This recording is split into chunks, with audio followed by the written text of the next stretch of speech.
it's never too late to turn things around because what she's seeing is that she actually doesn't come from a rough background. This white girl right here, but let's go ahead and let her go and tell the story, and then we're going to go ahead and react. We're going to just do something real quick on them, real quick. Fair use, relax.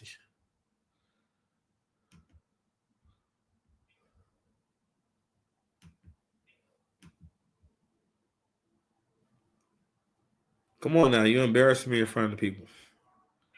I might have to refresh y'all.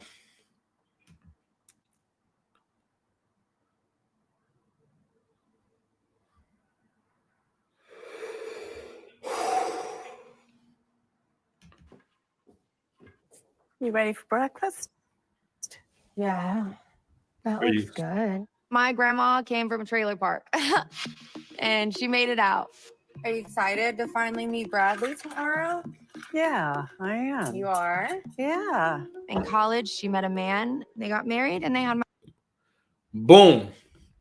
In college, she met a man, and they got married. Okay. At some point, women stop teaching young women the formula to success because it's hard to teach them to be this independent woman, I guess, or basically be the kind of woman that doesn't have to fall under a man's structure. Be the kind of woman that doesn't have to listen to a man. Build up that kind of lifestyle for yourself. All right. Always treat him like a Bitcoin. Always treat him like something that can be discarded, that can be pumped up, where the value can go up and down. And then teaching them that, they forget this basic. This is a basic play that a lot of young women you'll do better going about this way. Most women that I've known who have been married or with a man for a long time, they met him between 17 and 27, which are her prime years. Around 30, you can still look good, but like again, you're running out of time to meet a man and be able to be with him for a while and then say, okay, all right, let's go have a couple of kids. Versus, like for example, if I meet a woman around my age, I'm getting to the age where if I date a woman my age, I'm definitely not getting no children. What? I'm be 40 in a couple of years. Big 40. Be 40 in a couple of years. You know what I'm saying? So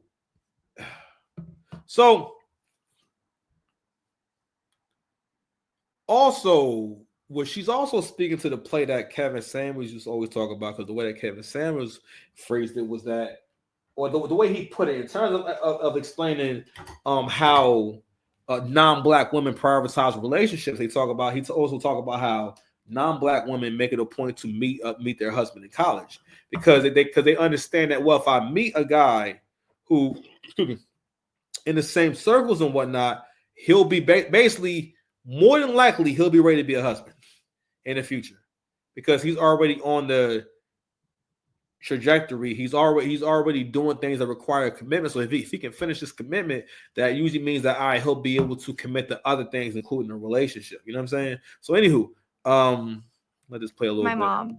Frank was a raging alcoholic. And my grandmother got divorced when my mom was 10. I want you to remember one thing. It's never too late for you to change your mind or back out. She got a job working for the state, and it was there that she met her next husband. He started a company, and they ended up selling software development program to the FBI, and it's the money from that company that built this house. I was in a... So the play, she also spoke to the other play, right? Don't get me wrong. No, I'm sorry. The first relationship sounded crazy, so I'm sorry you went through that. But either way, right? Let's also talk about the fact that she was able to successfully get with another man. All right. Not only that, believe it or not, this is what people mean by it's different when a woman's been married before. When a woman's been married before, like it is different. Like she should be more, not say more comfortable being in a relationship, you know what I mean? And more comfortable with the routine of, waking up together and having a life together and stuff like that. You understand? So her even having the experience in a prior marriage made it easier. Made it easier for her to transition to another relationship. So she had experience, right? Yo, that's why. Yo, let me tell you something. If you meet an older woman, yo, and she's never been married, a lot of times, yo, I'm sorry, just means something wrong with him. Sorry, means something wrong with him. It's like a guy being a 40-year-old virgin. It's like, yo, something going on with you. You can still be a good person, but something's going on with you, right? But also, what I think is interesting about this story is that it's told in a different time when women were able to commit. Because I feel like that's one of the biggest problems with modern women is that they don't understand commitment and support long term as in every day, all day, every day. And I realized I was in my kitchen puffing on reefer, and I realized that okay, I knew that women don't really want relationships. They for the most part, it's a mixture of them wanting to know that he is committed to me, or basically I have some type of ownership over him. You know what I'm saying? But what she really wants to have is an experience. That's why like divorcing and breaking up and fighting all these things, which is really stressful to the man, it stresses the woman out too. But for her, that's an experience. She's being stimulated by that. So again, for that, help the man understand. You know how when you're giving yourself a hand jigger, a hand-a-jig, that's what arguing is like for her. That's what breaking up is like for her. That's what her trying to break your heart. You know what I'm saying? All that stuff that's stimulation. You know what I'm saying? That's why she doesn't really enjoy peace, because peace is a stimulating. Yo, if you in a relationship, yo, real talk, you gonna have to. Y'all gotta have sex as much as you gotta have sex and weird sex as much as possible. Just do weird stuff. Say weird. You're gonna have to. You know what I'm saying? What do you're gonna have to say some weird shit. I don't like when my phone ring like that. I don't like that at all.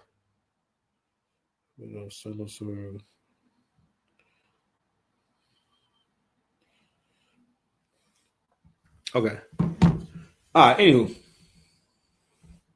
A bad relationship and with a man that I still loved, which is the really hard part. Yeah. I have experience living with an addict a couple of times. My first and then your mom. And me. And you. 28 years ago, my mom was addicted to meth. Damn. Her first husband was using it, and so she tried it, and there went the Shanoa that everyone loved and knew. She went away for a little while. A huge part of me getting sober was finally dealing with all of the generational trauma and addiction. Your mom got sober and never went back, but I watched young people go through like 12 months of rehab with your mom, and they would get out and relapse. Then these women would be on the street giving jobs for $2. $2 was a lot back then, so I'll give them that. Woo! A deuce. A deuce.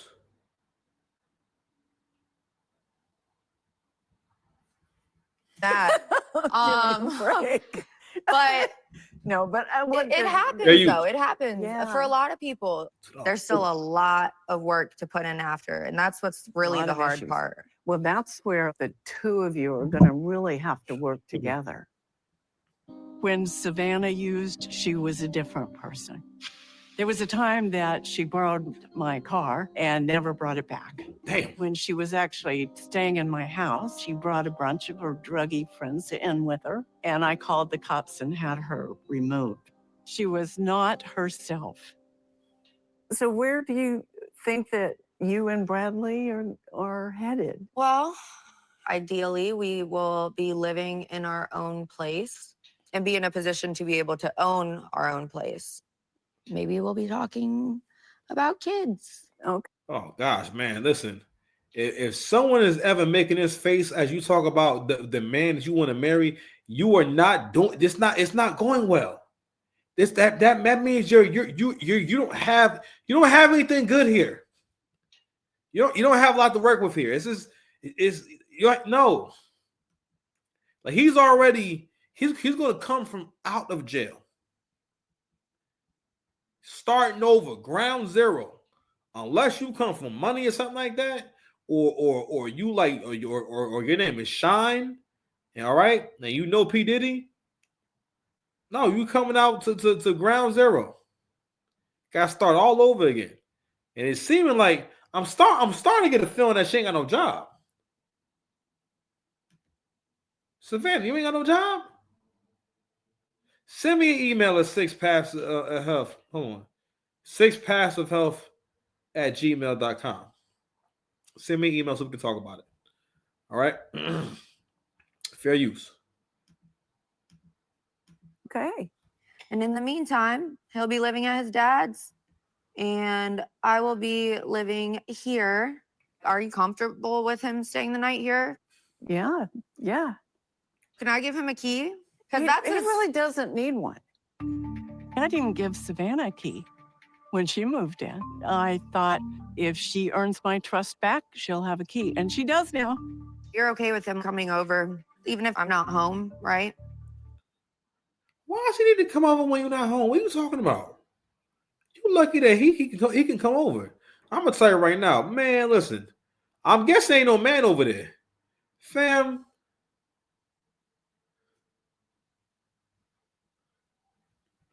Whatever. It's almost time for me to go to bed. I'm done. I can't deal with these people. I cannot. These people. No, because I don't want him walking in if I don't know he's coming. Even under the best of circumstances, couples don't last. And to change the locks on this house cost me $400. I think y'all are going to be besties, honestly.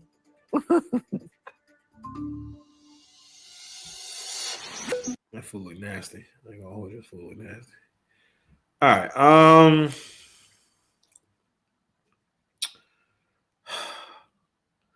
I don't know if I covered this or not, but all right, let's do it.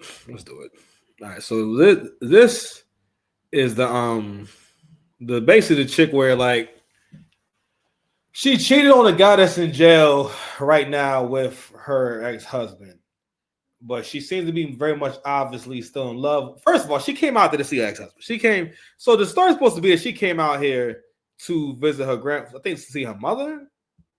I think her mother's going to do some kind of like health problems and whatnot. But this is really for her to have an excuse to come see her ex-husband. That's my Uber right there. You want me to get up and get in the Uber, or you want to get up and get in the truck? Oh, we both get in the truck. So she has invited him over to wherever she was at, and she has staged up